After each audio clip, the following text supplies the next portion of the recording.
Pak Jokowi itu bukan politisi yang hebat seperti imajinasi kita. Itulah yang kemudian membuat banyak orang yang sebelumnya berharap itu kemudian menjadi marah dan tidak terima. Dan yang mereka lakukan kemudian memanggil nama Jokowi dengan Mulyono, nama lain yang memang juga menjadi nama Pak Jokowi. Kenapa? Karena bagi mereka ya Pak Jokowi sudah berbeda, udah mati dan bukan orang yang pernah kita kenal dulu. Mulyono. Awalnya saya pikir yang tersinggung ini cuma kelompok relawan atau orang-orang yang selama ini mendapatkan jabatan jatah komisaris dan sebagainya, atau staf-staf receh yang per bulan sudah dijamin oleh negara gitu kan.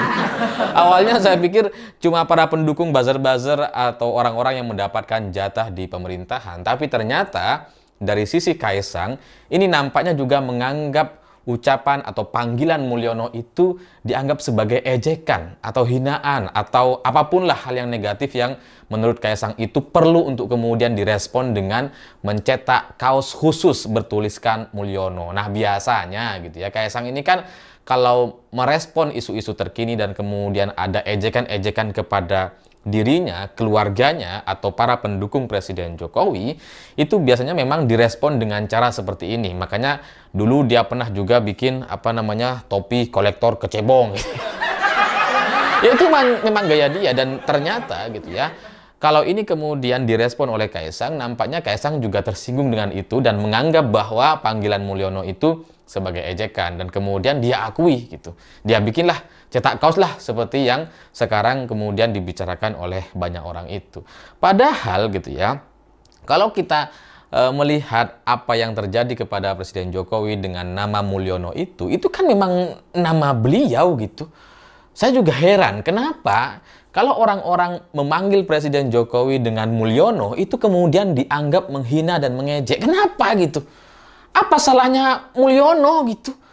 Kan mirip seperti Muldoko misalkan gitu kan, mirip Mulyono, Muldoko. Kenapa kemudian kalau kita menyebut atau memanggil Mulyono dianggap menghina atau ngejek? Kan nggak ada gitu. Jadi ya mungkin karena keterbatasan literasi, keterbatasan informasi gitu ya, sehingga kemudian nggak mengerti terkait apa yang sedang terjadi gitu. Padahal nama Mulyono ini memang adalah nama Pak Jokowi. Itu nama kecilnya sebelum berubah menjadi Joko Widodo. Dan ini sudah diakui juga oleh Presiden Jokowi gitu. Jadi kalau ada orang manggil Mulyono itu bukan menghina gitu. Ya itu akrab aja. Tapi ya oke lah gitu ya. Dalam video kali ini saya juga ingin menjelaskan kenapa ya banyak orang memanggil Presiden Jokowi ini Mulyono. Ini atas dasar apa? Dilatar belakangi masalah yang mana gitu ya. Jadi ini karena banyak orang juga tanya ke saya gitu ya, sebenarnya fenomena Mulyono ini karena apa gitu ya. Ya kalau saya petakan dan analisa kenapa orang-orang memanggil Presiden Jokowi dengan panggilan Mulyono gitu ya. Nampaknya bagi mereka ini Jokowi ini yang mereka kenal itu sudah bukan Jokowi yang hari ini muncul di Indonesia gitu ya. Jadi banyak orang berimajinasi sosok Jokowi itu adalah orang yang sempurna, politisi yang bisa menjadi panutan. Jokowi itu adalah kita gitu ya, yang lahir dari rakyat jelata kemudian memimpin Indonesia, ingin membawa negeri ini ke arah yang jauh-jauh lebih maju dan bermanfaat bagi semua orang. Bagi kita, mayoritas masyarakat Indonesia dari kalangan menengah ke bawah. Dulu, orang-orang menganggap bahwa Jokowi sesempurna itu sampai kemudian muncul di majalah gitu ya, New Hope untuk Indonesia gitu. Jadi, Jokowi yang kita kenal dulu adalah Jokowi yang orang desa, polos, apa adanya, nggak neko-neko, nggak punya ambisi apa-apa. Tapi Jokowi hari ini gitu ya, itu bukan lagi Jokowi yang kita kenal dulu. Jokowi hari ini adalah orang, sosok yang berbeda, yang bukan kita lagi gitu ya, yang tidak polos dan tidak apa adanya lagi, dan setiap ucapan-ucapannya jadi sulit untuk dipercaya atau dimengerti gitu ya, dan malah banyak orang berkeyakinan bahwa apapun yang disampaikan oleh Presiden Jokowi itu nampaknya yang benar adalah kebalikannya. Jokowi hari ini anak-anaknya juga bukan anak-anak yang polos, yang jualan pisang, jualan martabak, sudah bukan gitu ya. Anak-anak Pak Jokowi sudah menjadi ketua partai, sudah jadi cawapres, kemudian mantunya sudah jadi wali kota, sekarang maju sebagai cagup gitu ya. Anak-anaknya sudah menjadi anak-anak muda dengan kekayaan yang luar biasa, sudah menjadi konglomerat-konglomerat baru di Indonesia yang meskipun mungkin tidak terlalu terdeteksi gitu ya. Tapi dari sisi kekayaan mereka ini sudah luar biasa, asetnya atau kekayaan total mereka ini setidaknya sudah ratusan miliar rupiah kalau ditotal secara keseluruhan, dan beberapa orang beranggapan bahwa sudah mencapai triliunan rupiah dari kekayaan anak-anak Presiden Jokowi. Jadi anak-anak Pak Jokowi bukan lagi orang yang jualan pisang, terus kemudian pisang goreng, martabak yang harganya 20.000, 30.000, enggak lagi gitu. Mereka sudah bermain dengan jumlah besar. Tiba-tiba investasi saham ratusan miliar, tiba-tiba akuisisi perusahaan, tiba-tiba mengendalikan satu proyek besar, atau bahkan ternyata ada yang punya satu blok Medan namanya gitu ya, untuk penambangan nikel dan timah. Jadi anak-anak Pak Jokowi hari ini sudah tidak sesederhana di periode pertama. Anak-anak Pak Jokowi juga bukan lagi anak-anak muda yang tampil apa adanya. Semua yang melekat pada diri mereka itu adalah barang-barang, pakaian, atau tas, sepatu, dan sebagainya yang sangat-sangat luar biasa mahal. Yang satu tasnya yang digandeng sama Erina atau istrinya Gibran dan Kahiyang itu sudah bisa cukup untuk beli rumah. Bahkan beli 2 ruko bisa itu ya, beberapa tas mereka. Untuk harga satu tas saja. Jadi kalau ditotal secara keseluruhan gitu ya, ini total tas yang mereka miliki itu kayaknya sudah bisa bikin perkampungan. Ya karena kalau ngelihat dari istrinya Gibran, dilihat dari kaosnya saja sudah puluhan juta. Itu kan adalah level orang-orang kaya yang memang sangat-sangat luar biasa. Saya terus terang punya teman juga gitu ya. Dan teman saya atau orang-orang di sekeliling saya yang punya kekayaan puluhan miliar, ratusan miliar, triliunan rupiah itu ada di berbagai kelas, dan saya kenal dengan mereka dan saya bisa mengira-ngira gitu ya. Ini mereka sudah sampai di level yang mana. Dan kalau ada orang mengatakan bahwa anak-anak Presiden Jokowi ini sudah luar biasa dan sudah menjadi konglomerat, saya sangat percaya gitu. Kalau dari tampilan dan gaya-gaya mereka, ini udah levelnya bukan puluhan miliar ini udah triliunan gitu kekayaannya gitu. Masa bajunya aja atau kaosnya aja udah puluhan juta. Jadi situasi atau gaya gaya hidup anak-anak Presiden Jokowi dan Pak Jokowi sendiri itu sudah bukan lagi sosok yang kita kenal dulu. Makanya kemudian banyak orang memanggilnya dengan panggilan Mulyono, karena bukan Jokowi lagi. Bukan Jokowi yang adalah kita gitu. Yang masyarakat biasa, yang sederhana, yang sepatunya 300-400 ribu rupiah, yang kemejanya 150 ribu, udah enggak lagi. jadi mungkin gitu ya, dengan penampilan yang seperti itu, dengan gaya dan glamor seperti itu gitu ya, itu kemudian membuat orang menganggap bahwa Pak Jokowi itu sudah mati, Pak Jokowi itu sudah nggak ada gitu. Yang kita lihat hari ini di sosok dan orang yang sama yang katanya Presiden Indonesia itu, itulah sosok Mulyono, adalah orang yang berbeda, dan dia bukan Jokowi. Bukan Jokowi yang adalah kita, Mulyono dengan segala ambisinya. Jadi kalau ada orang memanggil dia Mulyono, ya mungkin karena itu, karena faktor-faktor Pak Jokowi, kemudian anaknya gitu ya, yang dari tasnya sudah semewah itu, belum lagi jet pribadi. Gitu. Yang Kaisang itu sudah berkali-kali naik jet pribadi dan nampaknya sudah nggak pernah lagi naik pesawat komersil, gitu kan. Lalu selain anak-anaknya, Presiden Jokowi sebagai sosok gitu ya, itu juga bukan lagi Jokowi yang kita kenal dulu. Orang yang tidak punya ambisi, yang ketika ditanya ingin maju sebagai capres atau enggak di tahun 2012 sampai 2014 menjelang Pilpres waktu itu, jawaban Presiden Jokowi kan waktu itu, Pak Jokowi sebagai Gubernur DKI, saya nggak mikir, saya nggak ada rencana. Terlihat tidak punya ambisi. Sangat sederhana sekali di tahun 2012 sampai 2014. Tapi ternyata di periode keduanya, Jokowi yang kita lihat bukan lagi Jokowi yang dulu kita lihat di tahun 2012 lalu. Orang yang sama hari ini menginginkan 3 periode. Orang yang sama hari ini menginginkan anaknya maju sebagai cawapres karena dia tidak bisa melanjutkan 3 periode. Jadi karena gagal menjadi 3 periode, ya udahlah Gibran jadi cawapres. Semuanya diterabas, undang-undang diganti, kemudian ada putusan MK nggak dihiraukan, pokoknya terabas semua. Jadi Gibran menjadi cawapres ini bagian dari perpanjangan atau skenario dari 3 periode yang tidak terjadi untuk memperpanjang kekuasaan dengan harapan nanti Presiden Jokowi tetap bisa mengendalikan semua kabinet dan menteri-menteri termasuk Presiden Prabowo selanjutnya di sampai 2029 mendatang. Itu imajinasi dan keinginan atau ambisi dari sosok Pak Jokowi atau Mulyono hari ini. Jadi kalau ada orang manggil Pak Jokowi sebagai Mulyono karena mereka menganggap bahwa ini udah bukan Jokowi lagi. Ini memang orang yang berbeda, orang yang kita nggak kenal ini siapa. Oh ternyata nama lainnya adalah Mulyono.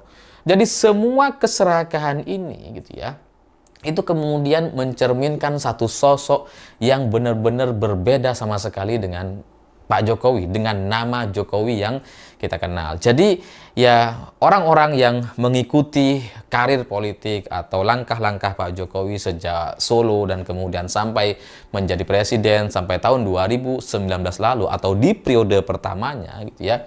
Semua orang mengerti bahwa sosok Pak Jokowi adalah sosok yang sederhana, yang luar biasa, yang mampu mengendalikan anak-anaknya, yang mampu mengendalikan ambisi dan keinginannya.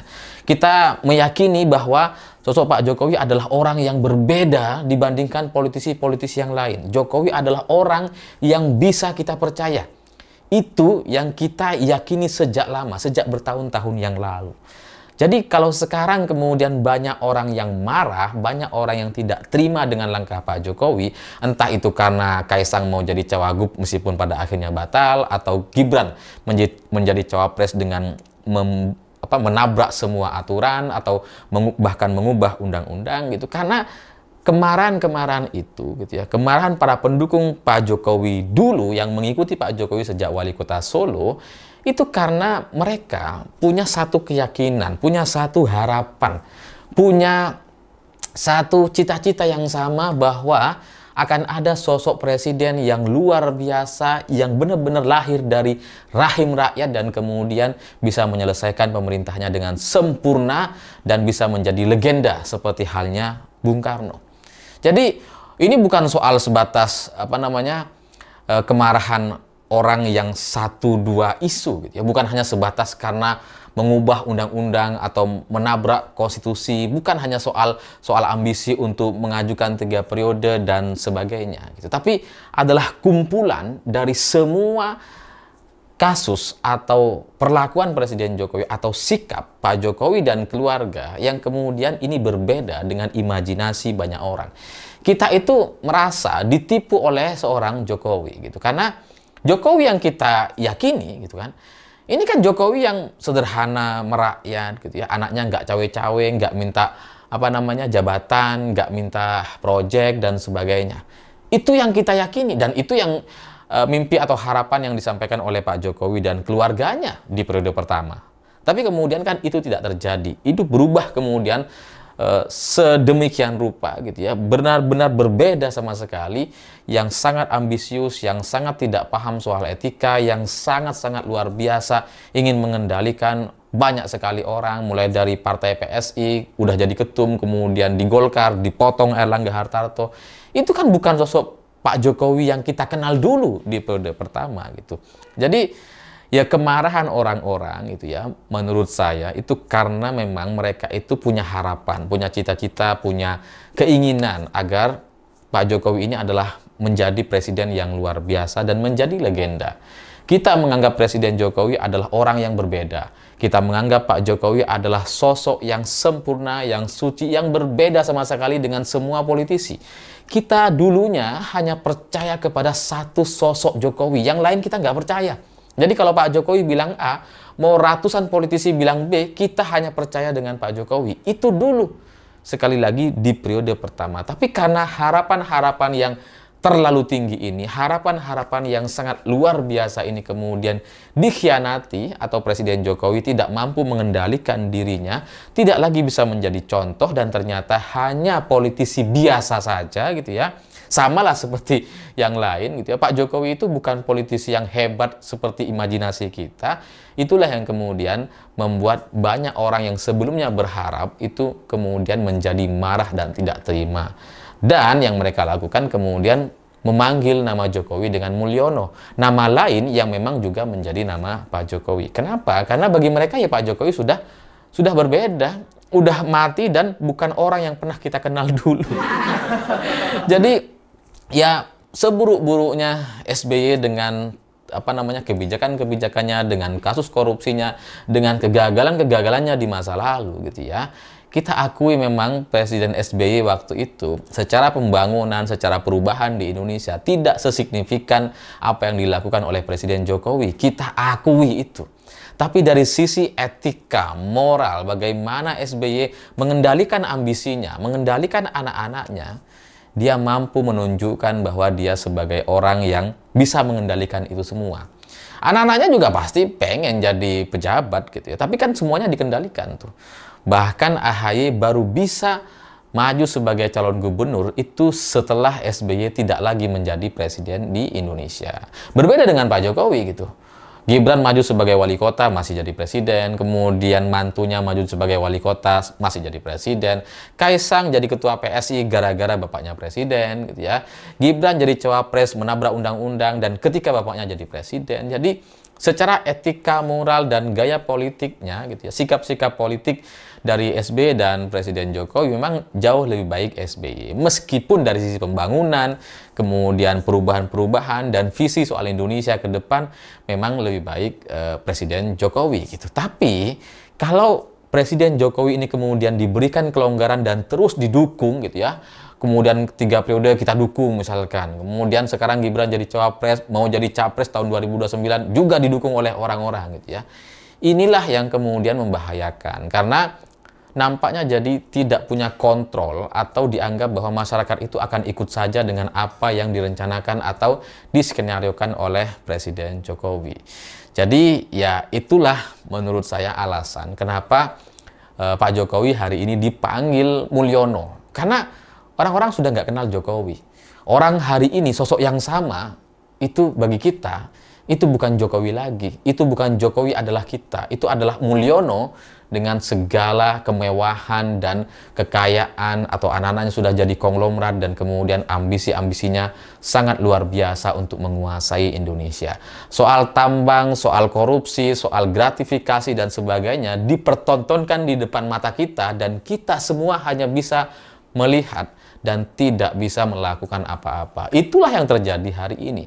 Kemarahan, akumulasi kemarahan orang-orang ini kemudian disimpulkan dengan satu panggilan, Jokowi adalah Mulyono. Nggak ada lagi Jokowi yang kita tahu hari